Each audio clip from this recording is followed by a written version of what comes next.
ఇంట్లో పచ్చళ్ళన్నీ అయిపోయాయి. ఇంకా టమాటా పచ్చడి పెడదామని పెడుతున్నాను. ఇవి 1.5 కేజీ టమాటాలు ఉన్నాయి. వీటిని బాగా క్లీన్ చేసుకున్న తర్వాత తడి లేకుండా తుడుచుకోవాలి. క్లాత్తోన తుడుచుకొని వీటిని చిన్న చిన్న పీసెస్గా కట్ చేసుకొని ఒక ప్లేట్లోకి తీసుకోవాలి.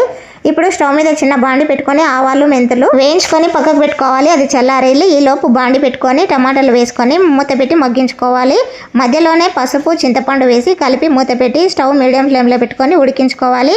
ఇది బాగా చల్లారిన తర్వాత మిక్సీ జార్ తీసుకొని అందులో కొద్దిగా వేసుకుంటూ ఉప్పు కారం పసుపు వెల్లుల్లి రెబ్బలు ముందుగా వేయించి పెట్టుకున్న ఆవాల మెంతి పొడి వేసుకొని మిక్సీ పట్టుకొని ఒక గిన్నెలోకి తీసుకోవాలి. ఇప్పుడు ఇందులో పోపు అయితే పెట్టుకోవాలి. స్టవ్ మీద బాండి పెట్టుకొని ఆయిల్ వేసుకొని జీలకర్ర ఆవాలు ఎండుమిర్చి కరివేపాకు వెల్లుల్లి రెబ్బలు వేసుకోవాలి. ఇవి ఫ్రై అయిన తర్వాత ముందుగా మిక్సీ పెట్టుకున్న టమాటా పచ్చడి వేసుకొని స్టవ్ మీడియం ఫ్లేమ్లో పెట్టుకొని 2-3 నిమిషాలు కలుపుకోవాలి. ఇది బాగా చల్లారిన తర్వాత ఒక డబ్బాలో అయితే తీసుకోవాలి. కావలసినప్పుడల్లా కొద్దిగా తీసుకొని తింటే సూపర్గా ఉంటుంది. వీడియో నచ్చితే like share subscribe. Thank you for watching.